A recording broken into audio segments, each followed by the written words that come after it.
Good morning Arora ma'am. हाँ जी बेटा, good morning to all of you.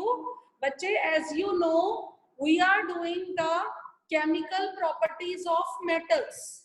हमने लास्ट लेक्चर में एक फर्स्ट केमिकल प्रॉपर्टी को बहुत ही डिटेल में किया था एंड होप सो कि आपने साथ के साथ लर्न कर लिया होगा। मैं आपको हर प्रॉपर्टी को मैक्सिमम नंबर ऑफ एग्जांपल्स के साथ एक्सप्लेन करूंगी सो दैट कि कोई भी ऐसी एग्जांपल लेफ्ट ना रहे जो आपके सिलेबस में कवर ना करूं। मैं आपके सभी एग्जांपल्स को कवर करूंगी। तो आज हम सेकंड प्रॉपर्टी ऑफ मेटल्स करेंगे। Listen the lecture very very carefully. The second property of metal is metals react with water. Second property बच्चे आज हमने क्या करनी है कि मेटल्स रिएक्ट विद वाटर, कि मेटल्स जो है वाटर के साथ रिएक्ट करके क्या फॉर्म करती है। अगर हम हर केमिकल प्रॉपर्टी से पहले अगर हम उसका बेस स्टडी कर लें तो हमें उसकी कंप्लीट नॉलेज हो जाती है। फिर उसके बाद हम उसकी क्या करते हैं, एग्जांपल्स। यहां पर भी मैंने सबसे ऊपर क्या लिखा है, metals react with water to form metal hydroxide or metal oxide and hydrogen gas। इस लाइन का मतलब क्या है कि जो मेटल्स हैं वो वाटर के साथ रिएक्ट करके या तो वो मेटल हाइड्रोक्साइड बनाएंगी और या वो क्या बनाएंगी, मेटल ऑक्साइड बनाएंगी, और साथ में क्या बनाएंगी, दोनों केसेस में साथ में क्या फॉर्म होगी, हाइड्रोजन गैस। राइट। लास्ट वाली पिछले लेक्चर वाली रिएक्शन में भी मैंने आपको ऊपर स्टार्टिंग में बेस बताया था कि फॉर्म्ड होगा क्या। तो इस रिएक्शन में भी सबसे इंपॉर्टेंट थिंग क्या है कि हमने बेस लर्न करना है कि मेटल्स जो है वाटर के साथ रिएक्ट करके मेटल हाइड्रोक्साइड बनाएंगी या मेटल ऑक्साइड बनाएंगी और साथ में क्या लिबरेट होगी, हाइड्रोजन गैस। हाइड्रोजन गैस को आपको बहुत अच्छे से पता है कि हाइड्रोजन गैस को आप चेक कर सकते हो कि ये पॉप साउंड प्रोड्यूस करती है, तो हाइड्रोजन गैस बनेगी। बट अब इम्पोर्टेंट क्या है कि हाइड्रोक्साइड कहाँ फॉर्म होगा और मेटल ऑक्साइड कहाँ फॉर्म होगा। बच्चे, when you did the reactivity series of metals, जब आपने reactivity series of metals करी थी तब आपको ये बोला गया था कि कुछ मेटल्स जो हैं वो बहुत ही ज्यादा रिएक्टिव होती हैं, कुछ बहुत कम रिएक्टिव होती हैं और कुछ मॉडरेट रिएक्टिव होती हैं। वो रिएक्टिविटी सीरीज आपकी चैप्टर 1 में भी यूज हुई, चैप्टर 2 में भी यूज हुई और अब वही रिएक्टिविटी सीरीज आपकी चैप्टर 3 में भी यूज हो रही है। It means you must know the name of the metals which are highly reactive, the name of the metals which are moderate reactive or the name of the metals which are low reactive। जब तक आपको reactivity series learn नहीं होगी, जब तक आपको ये नहीं पता चलेगा कि कौन सी मेटल्स बहुत ज्यादा हाईली एक्सप्लोसिव इन नेचर होती हैं, हाईली रिएक्टिव इन नेचर होती हैं, तब तक आपको हर रिएक्शन में प्रॉब्लम आएगी। तो आपको अच्छे से क्या लर्न करनी है, रिएक्टिविटी सीरीज। और अगर आपको वो रिएक्टिविटी सीरीज अच्छे से लर्न हो गई है तो आपको पता चल गया होगा कि we have sodium and potassium. Sodium and potassium are the most reactive metals, they are highly explosive in nature. इसका मतलब ये है कि कुछ मेटल्स जो हैं बहुत हाईली रिएक्टिव हैं, कुछ क्या है, मिडल रिएक्टिव है और कुछ क्या है, लो रिएक्टिव है। तो बिल्कुल वैसे ही उसी प्रॉपर्टी को माइंड में रखते हुए हमने मेटल्स का रिएक्शन वाटर से करवाना है। सभी मेटल्स जो हैं, पहली बात, सभी मेटल्स जो हैं वाटर के साथ रिएक्ट नहीं करती। राइट। फर्स्ट थिंग आपने अपने माइंड में क्या रखनी है कि all the metals do not react with water.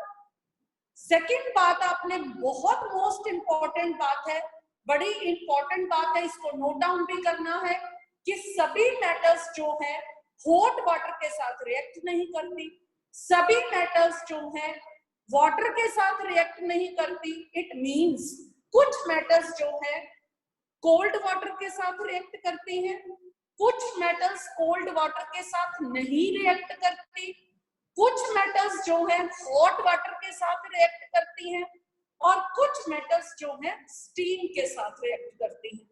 तो आज के टॉपिक में दो चीजें बहुत इंपॉर्टेंट हैं।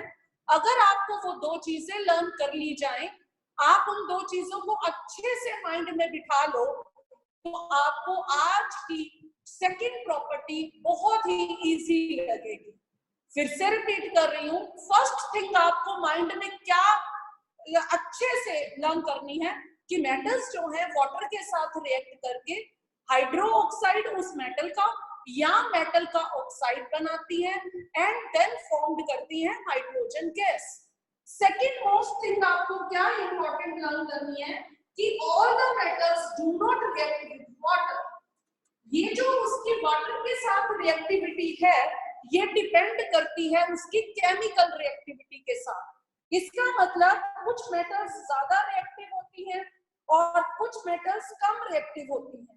जो मेटल्स ज्यादा रिएक्टिव होती हैं वो कोल्ड वाटर के साथ भी रिएक्ट कर जाती है क्योंकि वो हाईली रिएक्टिव इन नेचर है, और कुछ मेटल्स जो कम रिएक्टिव होती हैं वो कोल्ड वाटर के साथ रिएक्ट नहीं करती, और कुछ मेटल्स ना तो कोल्ड वाटर के साथ और ना ही हॉट वाटर के साथ रिएक्ट करती हैं। वो फिर किसके साथ रिएक्ट करती है? वो करती है स्टीम के साथ react. What is the steam? Steam is a form of the water. Steam जो है वाटर की ही फॉर्म है, तो वो ना तो हॉट वाटर के साथ रिएक्ट करती है ना ही कोल्ड वाटर के साथ रिएक्ट करती है, वो करती है स्टीम के साथ रिएक्ट। अब इसी प्रॉपर्टीज को हम by the help of examples learn करेंगे, राइट? तो मैंने सबसे पहले ऊपर हेडिंग क्या दिया? Metals plus water, metal hydro oxide plus hydrogen. First thing मैंने क्या लिखी? Metals plus water, it forms metal hydro oxide plus hydrogen. Second thing मैंने लिखी मेटल्स प्लस स्टीम। यहां से ही आपको अपना डिफरेंस क्लियर हो गया कि जो मैंने ऊपर क्लियर नहीं हुआ था कि मेटल हाइड्रोक्साइड कब बनेगा और मेटल ऑक्साइड कब बनेगा, वो आपको ये दो बेसिक फॉर्म्स से आपको क्लियर हो गया। Metal react with water, it form metal hydroxide. यहां से आपको क्लियर हो गई बात कि मेटल जब वाटर के साथ रिएक्ट करेंगी either by the cold water और either by the hot water. यहाँ पर लेबलिंग में इंपॉर्टेंट, जब हम एग्जांपल्स करेंगे तो लेबलिंग में इंपॉर्टेंट थिंग क्या है कि यू हैव टू मेंशन कि आपने क्या मेंशन करना है कि ये मेटल हॉट वाटर के साथ रिएक्ट कर रही है या कोल्ड वाटर के साथ। जो हाईली रिएक्टिव होगी उसको तो हॉट वाटर देना ही नहीं पड़ेगा क्योंकि वो कोल्ड वाटर के साथ ही रिएक्ट कर जाएगी, और जो कोल्ड वाटर के साथ रिएक्ट नहीं कर पाएगी देन उसको हमें किसके साथ रिएक्ट करवाना पड़ेगा? हॉट वाटर के साथ। और जो दोनों के साथ रिएक्ट नहीं करेगी वो करेगी रिएक्ट स्टीम के साथ, और जब मेटल स्टीम के साथ रिएक्ट करेगी then it forms metal oxide. तब ये उस मेटल का क्या बनाएगी? ऑक्साइड बनाएगी, ना कि हाइड्रो ऑक्साइड बनाएगी। तो ये दो बेसिक थिंग्स जो मैंने विदाउट एग्जांपल लिखी है, तो आपको इसको अच्छे से लर्न करना है क्योंकि आपको क्वेश्चंस इसी फॉर्म में आएंगे कि कौन सी एग्जांपल्स दी होंगी। सपोज उन्होंने आपको सोडियम एग्जांपल दी, मैग्नीशियम एग्जांपल दी, कैल्शियम एग्जांपल दी, और उन्होंने आपसे क्वेश्चन पूछा कि ये हॉट वाटर के साथ रिएक्ट करती है या कोल्ड वाटर के साथ रिएक्ट करती है। अगर ये हॉट वाटर के साथ रिएक्ट करती है तो क्या फॉर्म करती है, और अगर ये नहीं रिएक्ट करती तो किसके साथ रिएक्ट करती है और क्या फॉर्म करती है। तो मोस्ट इंपॉर्टेंट थिंग इसके अंदर क्या है कि you have to mention the cold water और द हॉट वाटर और द स्टीम। आपको ये मेंशन करना है, जबकि आपको अच्छे से पता है कि वाटर का फॉर्मूला H2O है, हॉट के लिए भी, स्टीम के लिए भी और कोल्ड के लिए भी। तो इसलिए हम रिएक्शन में सिंबॉलिक में तो वाटर ही H2O ही मेंशन करेंगे, तो कैसे क्लियर होगा जब हम उसको लेबल करेंगे। ठीक है जी। सबसे पहले मैंने एग्जांपल ली मोस्ट रिएक्टिव मेटल्स की। मोस्ट रिएक्टिव मेटल्स में आपको सबसे अच्छे से पता है रिएक्टिविटी सीरीज में सबसे ऊपर क्या आती है, पोटाशियम। देन उसके बाद क्या आती है, सोडियम। अब सोडियम और पोटाशियम ये दोनों क्या है, highly reactive metal. Highly reactive metal अगर हमने पहले एक एग्जांपल करी थी कि ये रूम टेम्परेचर पे ही फायर कैच कर लेती हैं, तो इन्हें हमें हॉट वाटर सप्लाई नहीं करना पड़ता। They react even with the cold water, ये कोल्ड वाटर के साथ ही रिएक्ट कर जाती है। तो मैंने यहाँ पर रिएक्शन के नीचे, वाटर के नीचे लेबल किया कोल्ड वाटर, राइट। तो यहाँ मैंने रिएक्शन को बैलेंसिंग करके शो किया हुआ है। आपको बैलेंसिंग की प्रैक्टिस करनी है। यहाँ मैंने बैलेंसिंग पे टाइम क्यों नहीं वेस्ट किया कि you have done the balancing in chapter 1 and chapter 2 very much, तो वहां आपने बैलेंसिंग की प्रैक्टिस कर ली है, तो अभी आपको बैलेंसिंग की प्रैक्टिस हर रिएक्शन में करनी है। तो मैंने यहाँ पर राइट डाउन किया potassium react with water, it forms KOH। What is KOH? It is A potassium hydroxide. KOH क्या है? It is A potassium hydroxide. Potassium hydroxide के साथ क्या फॉर्म हुआ? Hydrogen gas, which we can check by the pop sound। अब ये highly reactive metal है, highly reactive metal है, तो यहाँ पर साथ में क्या प्रोड्यूस होगी? हीट। एक्सप्लोजन दिखाई देगा आपको, वहां पर हीट प्रोड्यूस होती इस रिएक्शन में दिखाई देगी। जब आप इस रिएक्शन को लैब में करोगे तो आपको वहां पर हाइड्रोजन के गैस के साथ लिटिल एक्सप्लोजन दिखाई देगा, और इस रिएक्शन को आप लोगों ने टीचर की प्रेजेंस में ही करना होता है, because you know it very well, potassium and sodium are very very reactive metals, बहुत हाई रिएक्टिव मेटल्स है। सो यहाँ पर एक एक्सप्लोजन हल्का सा प्रोड्यूस होगा, जिसके लिए मैंने यहाँ पर लेबल कर दिया है heat. So in this reaction when the potassium react with the cold water, it forms potassium hydroxide plus hydrogen gas, and there is a formation of heat. Similarly, I will take the next example of high reactive metal, that is sodium. Sodium react with water, it forms sodium hydroxide. You must label the reaction sodium hydroxide. बच्चे आपको कभी भी कोई भी reaction करनी है, आपको उसको लेबल करना है, आपको उस रिएक्शन को बैलेंस करना है, तब जाकर आपको एग्जाम में इसके पूरे मार्क्स मिलेंगे। अगर आप सोचो कि NaOH is a very common chemical name, sodium hydroxide सबको पता है, क्या जरूरत है लिखने की कि पीछे sodium hydroxide, it is understood कि ये सोडियम हाइड्रोक्साइड है, बट आपके मार्क्स इसमें कट जाएंगे अगर आप इसको अच्छे से इंफॉर्मेटिव नहीं बनाओगे।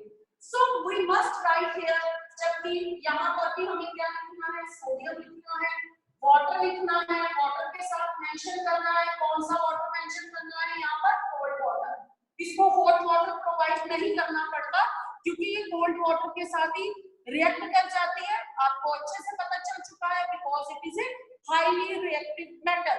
Sodium and potassium are highly reactive metal.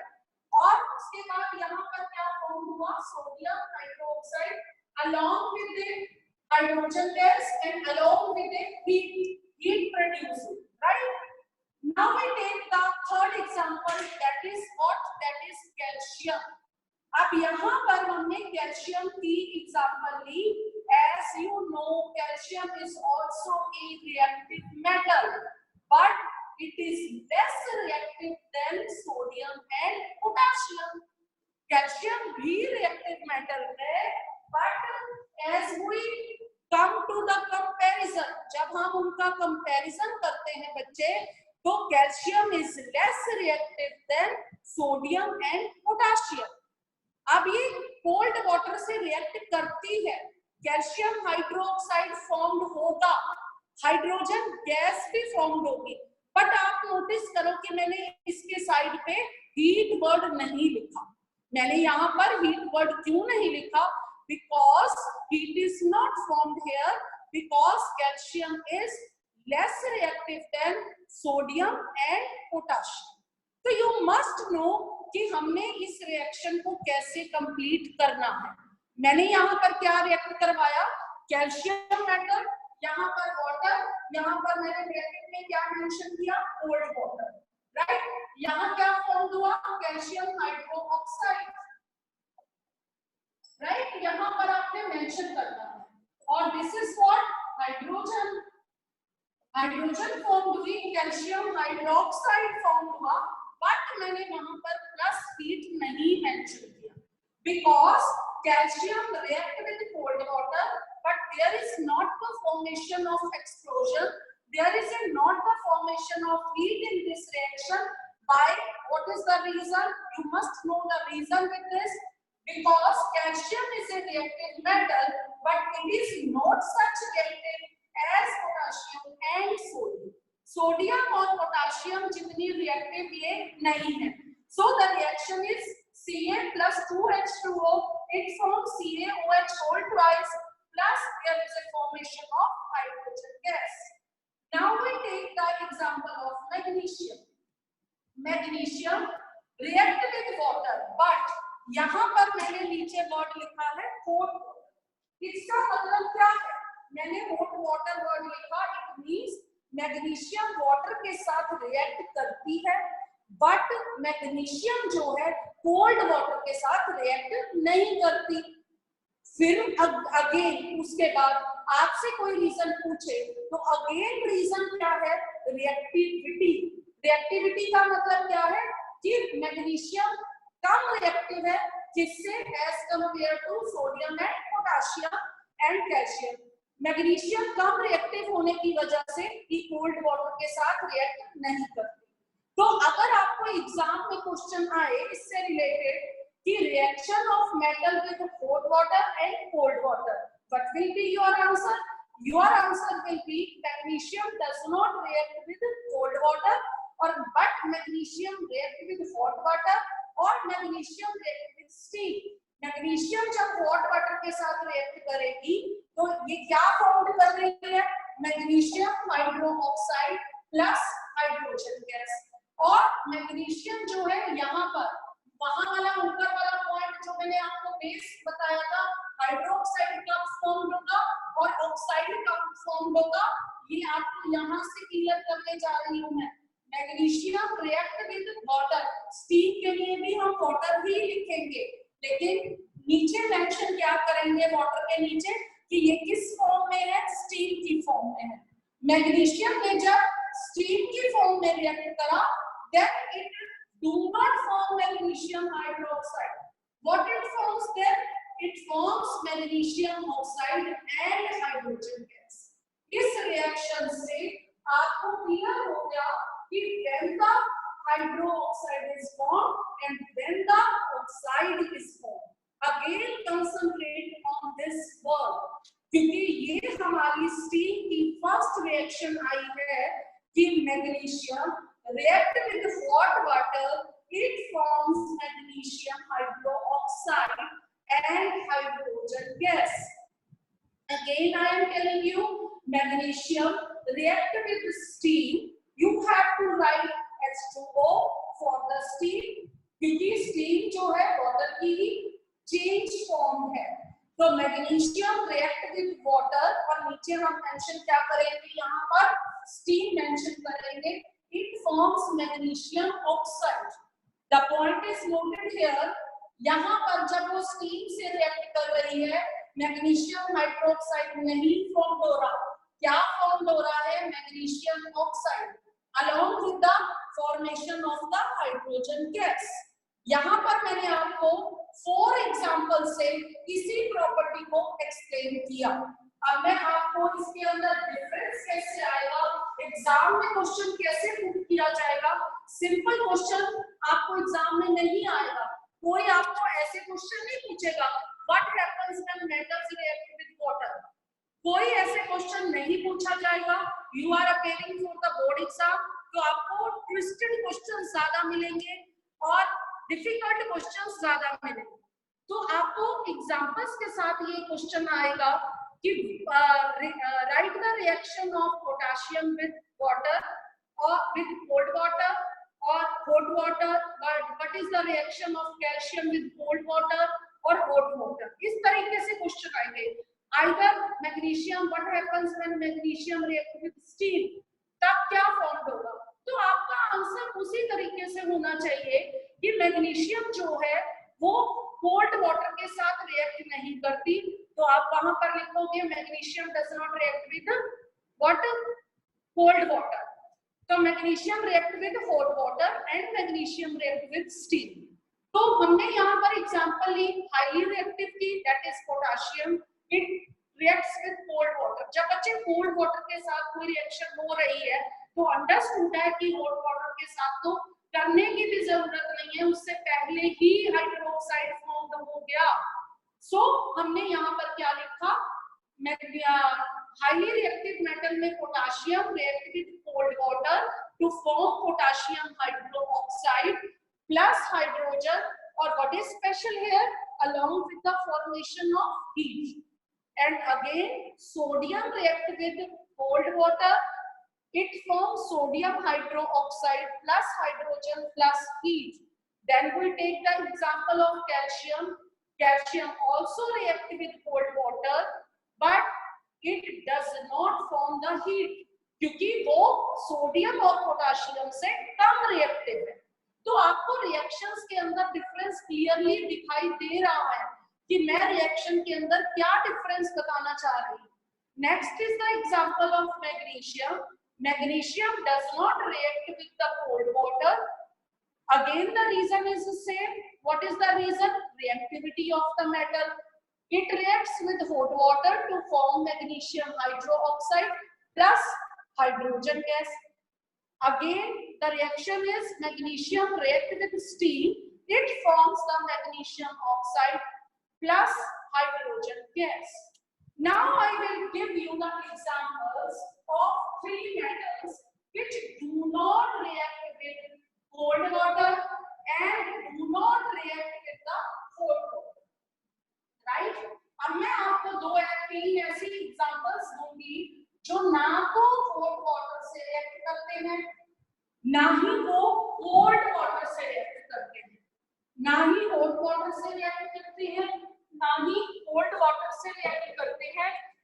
They are number 1 aluminium, right, number 2 zinc and number 3 iron. और इसमें हम मैग्नीशियम भी ऐड कर सकते हैं क्योंकि मैग्नीशियम भी स्टीम से रिएक्ट कर रही है। तो इसका मतलब ये तीनों भी किससे रिएक्ट करेंगे, स्टीम से। क्लियर है। एल्यूमिनियम, यहाँ पर मैं क्या एक्सप्लेन करना चाह रही हूँ आपको, aluminium, zinc, iron. Aluminium, zinc and iron do not react with cold water, do not react with hot water, they show the reaction with the steam। ये किसके साथ रिएक्शन शो करते हैं, स्टीम। और लास्ट में अभी मैंने आपको एक वर्ड और बताया था, that is magnesium.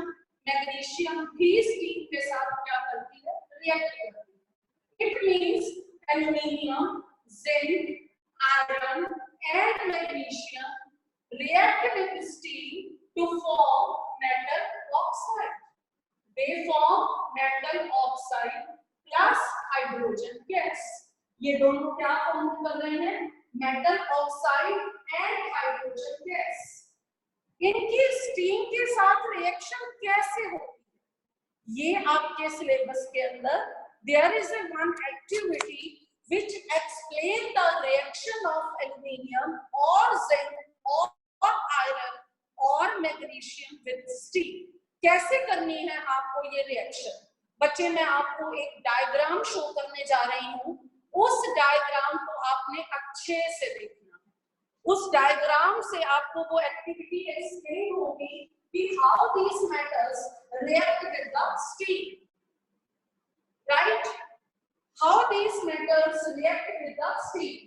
We take it operators, हमने एक ऑपरेटर्स लेना है, उस ऑपरेटर्स को हमने किस तरीके से सेट करना है, ये आप देखो कि हमने उस अपरेटस को कैसे सेट करना है।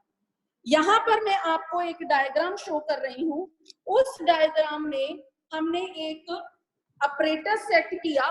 ध्यान से देखो, ये हमने एक वो ली, ग्लास ट्यूब ली, राइट। ये ग्लास ट्यूब में हमने 2 बर्नर्स यहाँ पर रखे हैं। ये 2 बर्नर्स को हमने स्टैंड पे रखा।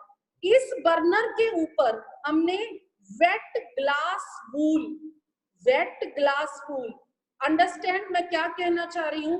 वेट ग्लास, वेट का मतलब जो पानी में सोक्ड की। अब इस अपरेटस को पहले अच्छे से ऑब्जर्व करो कि हम किसी भी ग्लास रोड को या टेस्ट ट्यूब को हीट किसकी हेल्प से करते हैं? आपको बहुत अच्छे से पता है कि हम उसको हीट करते हैं बर्नर की हेल्प से। ये हमने बर्नर्स हीट के लिए ही लिए हैं। इस ग्लास ट्यूब के अंदर हमने क्या ली है? कोई भी मेटल का सैंपल। कौन सी मेटल? जो स्टीम से रिएक्ट करती हैं। We can take aluminium here, we can take zinc here, we can take iron here, we can take magnesium here. हम मैग्नीशियम, एल्यूमिनियम, जिंक में से कोई भी मेटल इस रॉड के अंदर, ग्लास ट्यूब के अंदर ले लेंगे, उसका सैंपल ले लेंगे। बाहर हमने उसको बर्नर की हेल्प से हीट करना है। अब इस बर्नर के ऊपर हमने क्या लिया है? ग्लास वूल ली है। बर्नर के ऊपर हमने ग्लास वूल रखी है। वो कौन सी ग्लास वूल है? ये एक स्पेशल वूल होती है, ये बर्न नहीं करती, ये इटसेल्फ रिएक्शन में पार्टिसिपेट नहीं करती। ग्लास वूल रिएक्शन में पार्टिसिपेट नहीं करेगी। ये वेट ग्लास वूल है। जैसे ही हम बर्नर की हेल्प से हीट करेंगे, किसको?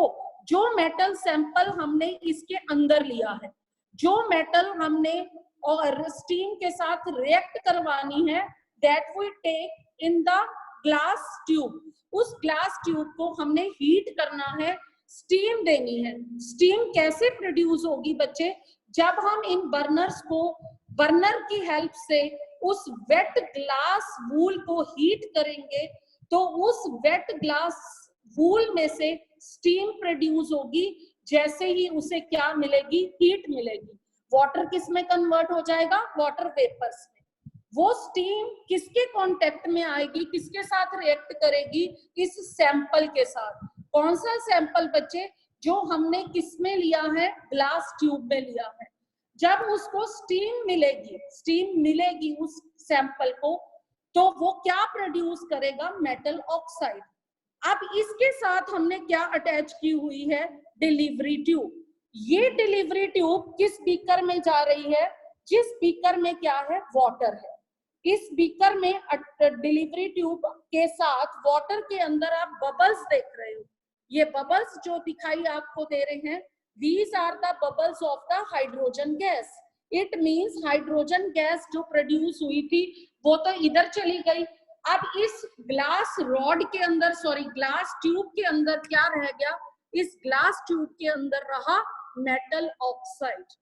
This tube carries the metal oxide. और हाइड्रोजन गैस जो है वो इस डिलीवरी ट्यूब से इस वाटर बाथ के अंदर चली गई, और यहाँ पर हमें किस फॉर्म में दिखाई दी? बबल्स की फॉर्म में दिखाई दी। यहाँ हमें किस फॉर्म में दिखाई दी? बबल्स की फॉर्म में दिखाई दी। मैंने आपको ऑलरेडी ये वाला डायग्राम सेंड करूंगी। इस डायग्राम में हमने वाटर प्रोवाइड नहीं करना, हमने प्रोवाइड करनी है steam. Because aluminium, zinc, iron जो है वो वाटर से रिएक्ट नहीं करती, they react with the steam. So we provide the steam here with the help of glass wool. We put the glass wool which is wet, we put the wet glass wool on the burners. When we heat the glass rod with the help of burners, तो वो जो glass wool है वो wait है, उससे क्या produce होगी? जब उससे हीट मिलेगी तो उससे क्या प्रोड्यूस होगी? स्टीम प्रोड्यूस होगी। When the aluminium, zinc or the iron, any sample of the metal react with the steam, these metals form the metal oxide along with the hydrogen gas. Hydrogen gas goes into the water bath with the help of delivery tube, and we can see the hydrogen gas in the form of bubbles, and metal oxide remains in the glass tube. With this example, it is clear the second property, metals react with water to form metal hydroxide or metal oxide and hydrogen. We will now compiling the topic. अब मैं topic को compile करने जा रही हूँ second property को, कि हमने इसके अंदर हाई रिएक्टिव को भी शो करा which forms the metal hydroxide, हमने इसके अंदर लो रिएक्टिव को भी शो करा, and at last there are the metals which aluminium, zinc and iron, जो क्या है हॉट वाटर से और कोल्ड वाटर से दोनों से रिएक्ट नहीं करती.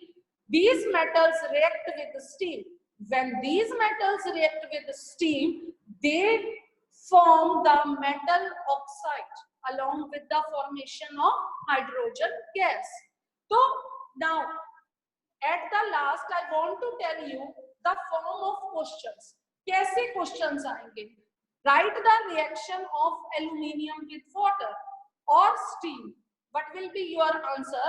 The aluminium do not react with cold water, do not react with hot water, and aluminium react with steam to form the metal oxide plus hydrogen gas, right?